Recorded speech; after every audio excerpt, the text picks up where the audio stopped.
এটা main women উভয় use করতে পারবে, কোনো প্রবলেমই হয় না। আর স্কিনের মধ্যে যদি ডার্ক স্পট থাকে সেটা তো অনায়াসে রিমুভ করে দেয়। চলো এবার এটা দেখে নিই কত প্রাইস নিয়েছে। তো খোলার পর জাস্ট এইভাবে, এটা কিন্তু 50 ml, তোমরা চাইলে 30 ml-টাও নিতে পারো। এটা 462 টাকার মতন প্রাইস পড়েছে। আর 28 সাল পর্যন্ত আমি ইউজ করতে পারবো।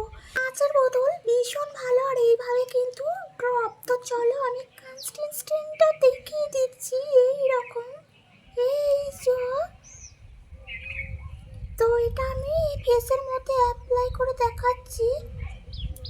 জাস্ট দেখো স্কিনটা একদম কিন্তু সহজেই অ্যাবসর্ব হয়ে যায়। স্মেলটা অসাধারণ। এটা তোমরা নাইটে ডেতে উভয় ইউজ করতে পারবে, কোনো প্রবলেমই হবে না। তো এই প্রোডাক্ট ইউজ করে আমি ভীষণ ভালো রেজাল্ট পেয়েছি। তোমরা চাইলে কিন্তু অনায়াসে নিতে পারো। আর ভিডিওটি